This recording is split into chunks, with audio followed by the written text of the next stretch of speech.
Zeno, quickly, with me, let's go! Excuse me, what? Come on, quickly! No, I will not go anywhere until you tell me. Zeno, it's me, you. I'm you from the future. But you're red. I know. And your skin is so hard. I know. Zeno, we have to leave now. All right, okay. Wait, what's the rush? We have dinner reservations in an hour. Oh, shit. Hello, my fellow hunters, and I don't think I'm alone here when I say that I have a strong need to know how this becomes this. Hello. Because granted, of course, there's similarities, you know, the whole I'm a fire in my laser.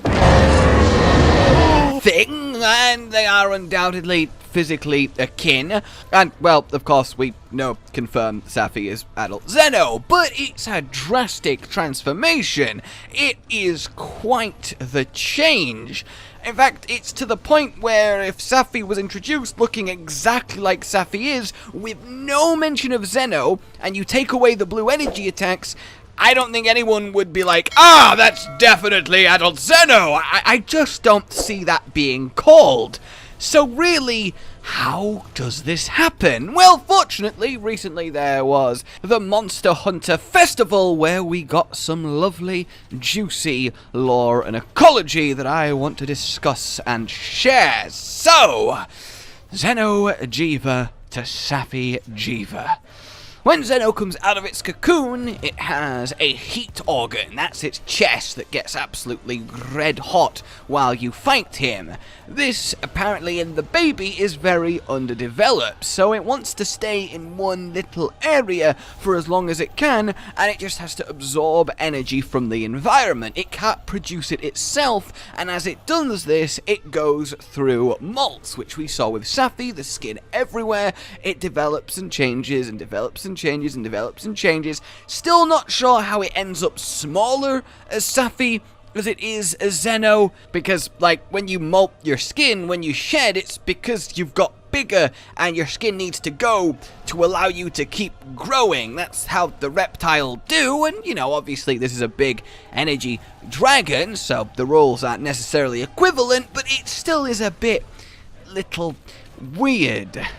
Also, I don't know what bit little weird means, but I guess I'm committing to that now. So, Xeno'jiiva spends its time then absorbing the energy many years in its cocoon before it even hatches. Once it's reached the required amount, it does burst out. So, we were very unlucky that it happened to choose that moment when we were there in the cutscene. If we had waited just an hour longer, we could have just, I guess, maybe set it on fire. I've gotta stop it! But as the adult Safi'jiiva, it can produce its own energy, which means it has a much better command and output, which indeed we see with Safi'jiiva and his attacks. And he can absolutely summon vast amounts of it. It's how it heals its wounds, and what it is doing there is surging itself with this bioenergy that is being poured in to its body, and it increases its metabolism by an insane amount. So in theory, when he is doing his on the floor and he gets his constellation wings, it's like he is fast forwarding his body through time using the energy. So kind of Wolverine or Deadpool-esque, but in a very intense short burst that patches him up, and he's all well and good. But it does very much leave him in a kind of oh, Jesus Christ state, as it requires one hell of a resource commitment to do that. The stamina drain is incredible, but it's nice to know that's actually what's going on there. And yeah, a lot of this is just pseudoscience. It's close enough to kind of sound like okay, without completely making sense. But then again, animals are bizarre. Our own world is full of them. Even cats, for example, as common an animal as you can get, well, when they do purr, they vibrate their bones, which strengthens and helps heals them.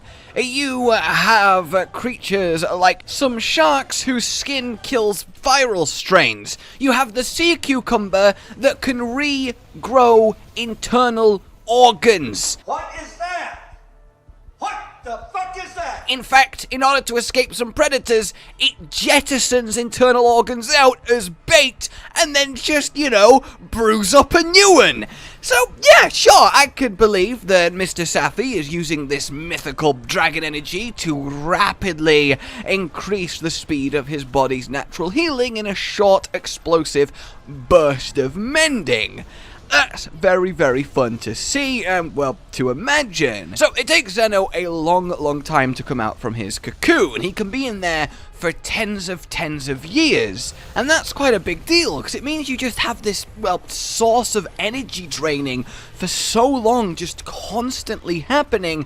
And it's why, well, there's so many mysteries and weirdness happening in the new world. And it'll just keep absorbing and absorbing until it reaches adulthood, the form of Safi, and then it only absorbs when it needs to, at command, at will. Whereas as baby Xeno, it's like just a passive sponge in water. Where it goes, energy flows into him, and he has very little control over the process. It's just part of his development. The extra eyes are organs that help bring in the energy that he does absorb. They're sensory organs, and they detect high concentrations of it in the environment that he can then move towards. He's actually quite a secluded creature until he reaches Safi, and even then, only really venturing out to hunt. He likes to keep to himself in the caves and just slurp up that sweet energy. His eyesight is, ironically, for having, well, he does only have 2, but, it looks like he has 8. It's really poor. He can't see a lot of what's happening. He just kind of moves from energy pocket to energy pocket that he can feel around him. And his body is, of course, very, very soft, and the odd little parts of him, the flowing skin, the weird extra bits on his claws, it's all towards this energy absorption. And they help do it, like a leaf spreading out for a plant to get the sunlight, the little flaps that he's got going on.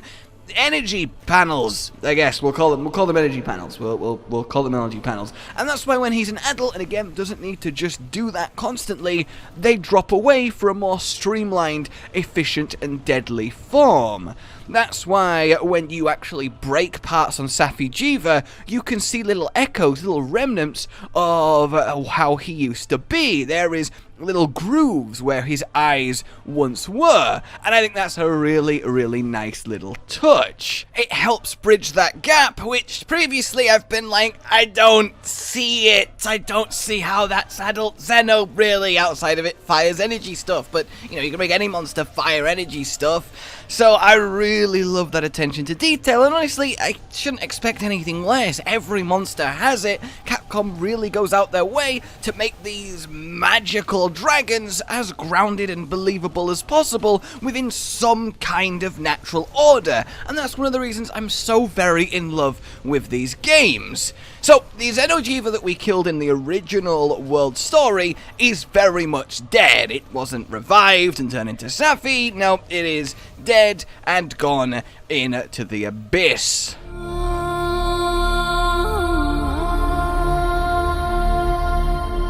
So, there was, however, a second Xeno'jiiva, which, by the way, is huge then, to confirm that, well, of course, logically they are a species, there's going to be multiple of them around the world, but to know that there is another canonical one we know about, ergo the one that became Safi, that was living in the Guiding Lands. And the Guiding Lands is a hub of energy, so this one grew very powerful, very fast, and that's the one we fight as Safi. That's why there's so many molts in his lair, because he just got to greedily guzzle great gobs of energy for so many years, both as a cocoon and Xeno, and it's why he is so incredibly potent.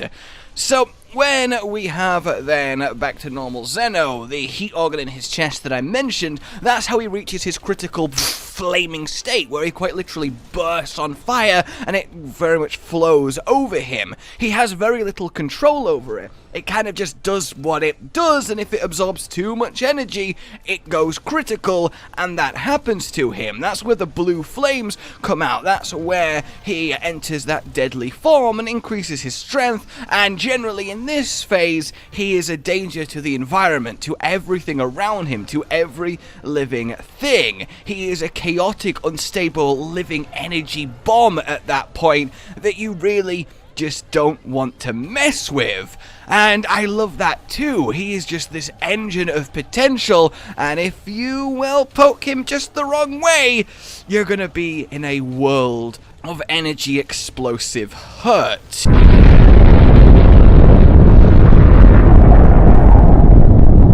And lastly, we get a little tidbit on how he causes his explosions out the ground.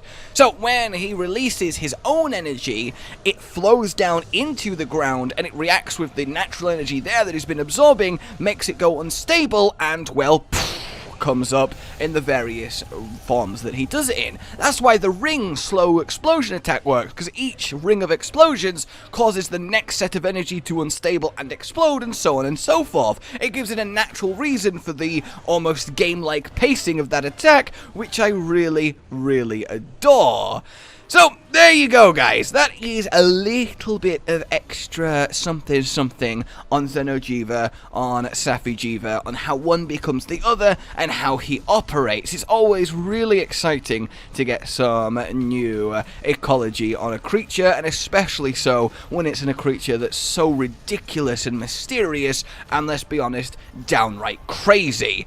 Let me know what you guys think, any theories you still have. I would love to hear them, but I will say I'm a bit more satisfied now when it comes to Xeno's life cycle and understanding it, because I like Xeno, I like Safi, but one to the other very much left an air of, to me, that now is much less so. Like if you enjoyed this, subscribe for more, and I'll see you soon. Goodbye.